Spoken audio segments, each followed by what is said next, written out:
everybody. Welcome to Craft a Story. It's Celeste here. Thank you for stopping by. So I'm working on using up some of my older art pieces that I don't really have a use for anymore. I've kind of copied them 1,000 times and used them, and it's just time to move on, you know.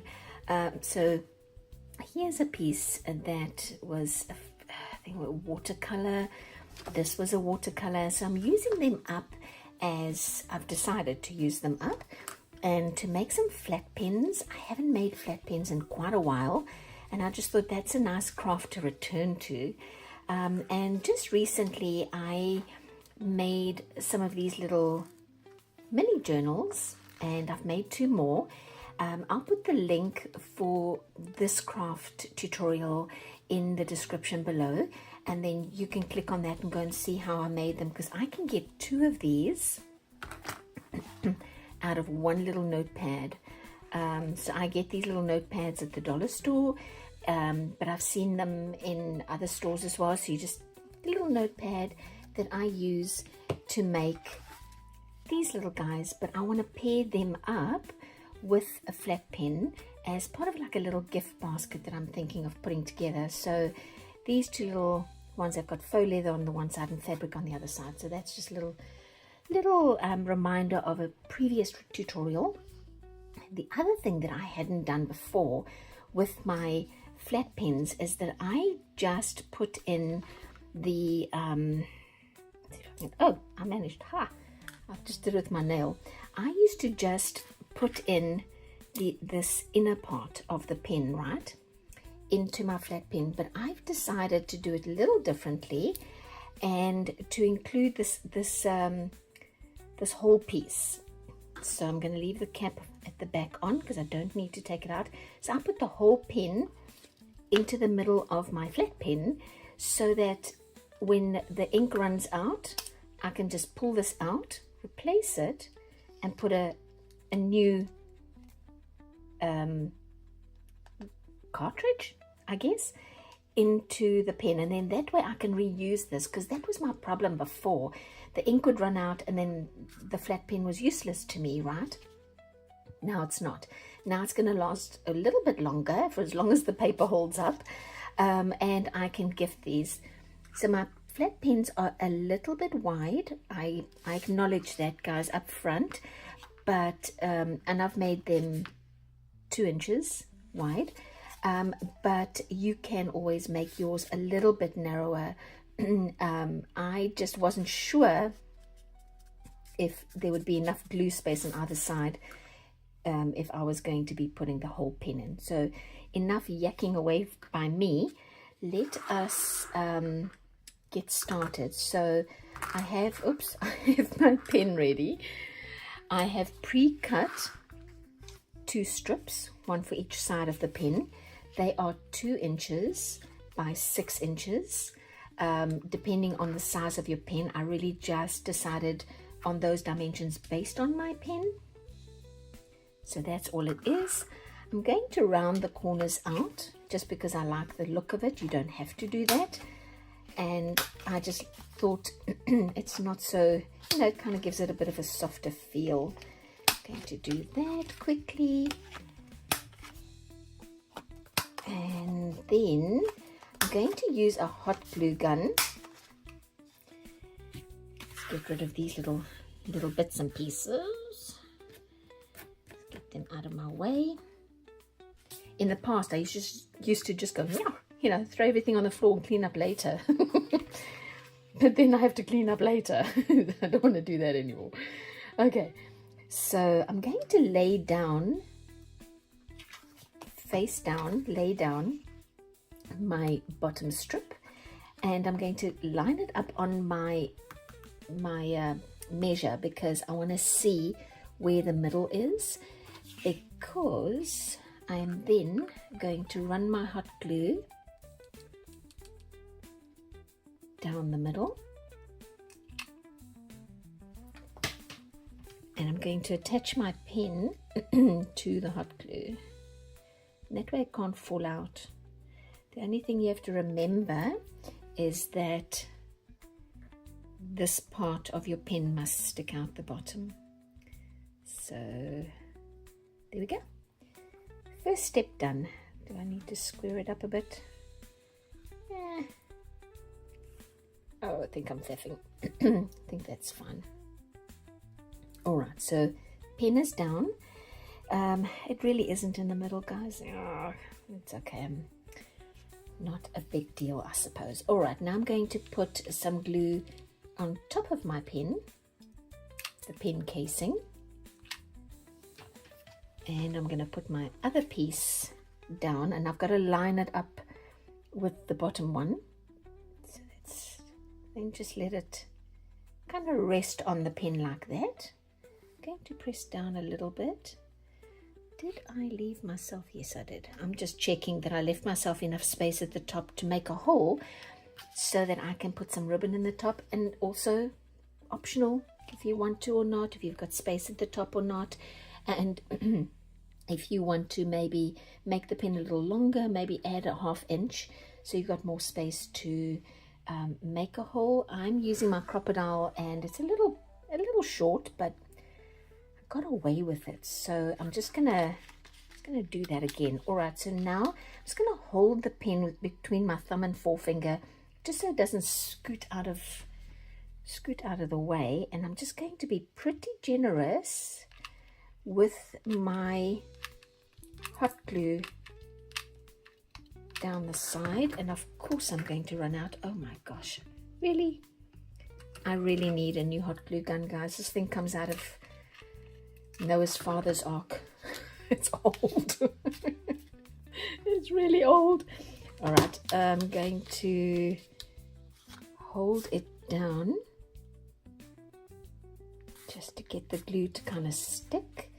And luckily with hot glue, it sticks pretty fast, so that's great. All right, now the other side.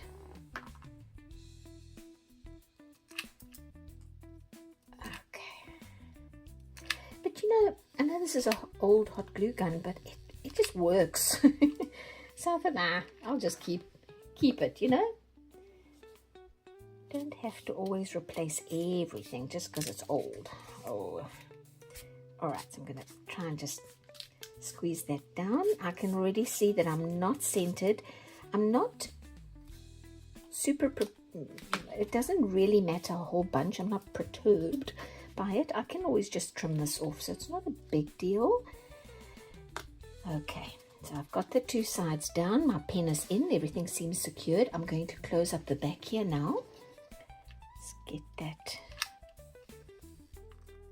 in there. Hold that down. It's a little warm under my fingers, but I'm not burning. It's just a little warm. I'm using a fairly, actually I didn't mention this, I'm so sorry. The paper that I'm using is 140-pound watercolor paper that I'm using, and I would recommend it. I would recommend the thicker paper. Any kind of printer paper, that type of thing, probably is not going to hold up.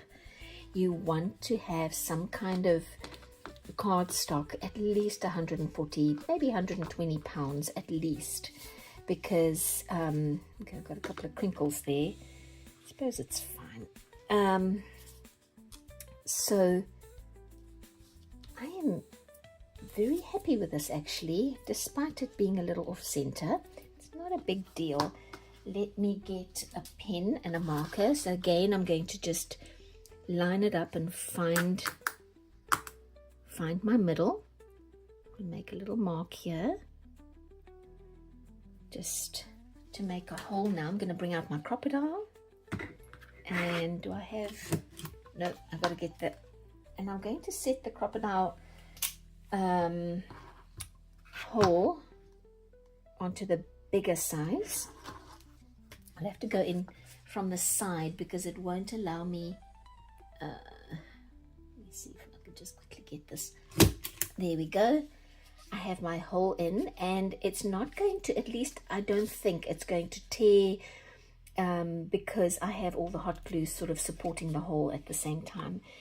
And now I'm just going to get a little eyelet in here and get the island squished in. Also to the side, I think, because I don't think it'll... There we go. Ah, it worked. First time. Yay. Yoo-hoo. So I have two choices with this overhang. I can either just paint it in, ink it up, or I can cut it off. I think I'm going to cut it off. I don't really mind not having symmetry. So I'm just going to get rid of this white overhang. And any glue that's sticking out. I have a little bit of glue sticking out here. See if I can cut that off. I think I might just have to peel that off, guys. All right, there we go. And I suppose I could still ink up the sides a little bit if you don't like the white here. I didn't keep my glue out. I have got a little bit of a gap. Let me fix this gap. See, now this is where a newer glue gun would actually be nice, because I think you get the ones that have the fine nozzles. Just hold that down. Probably going to burn, but it's okay. Get rid of that excess. Ouch, ouch. Yes, it is burning. Ouch, ouch. It's okay. I will survive. Okay, a little bit of an overhang here too, so let's just get rid of that. And hopefully I don't create another gap. Nope, I think I'm good.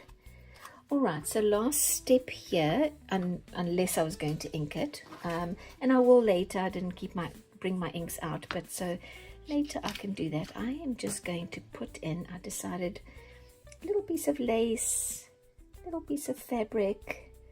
My mum was going to throw out the shirt, this blue one, and I said, no, hand that shirt over.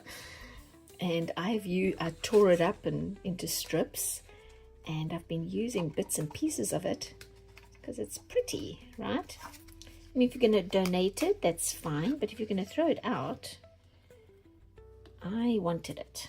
And so I thought, I got it. I've used quite a few pieces of it, and I just thought it looks nice with this flat pen. Let's see, make sure it's pulled together nicely. And it's done, guys, all done. So I do think going forward, I am going to put my, try and get rid of some of this white overhang here with just by aging it with some ink. But that is for later. I've got my pen sticking out quite nicely, easily for me to be able to pull it out and put it back in like this one. And it's all ready to pair with a little book. You know what? These things are also great. These flat pens are actually also great for bookmarks. Just remember though that you've got the ink on the tip. So if it's a book you don't want to mark up, if it's just a notebook or something you keep groceries in, or something like that, and you don't mind little ink splotches just in case. It probably won't be, but just something to think about. So yeah, I probably would want to pair it like that. That'll look nice with the black, the darker colors, and then this one maybe with all the florals. Pair it up like that. Yeah, I like them. I think they work. And again, you can keep decorating. Maybe put some words here, or flowers, or some bling, any kind of bling that you want to, some rhinestones, anything like that could be nice on these as well. So just keep going with the decorating, and just remember though that you do have to hold it, so any decorating is probably better at the top than at the bottom. Just my suggestion.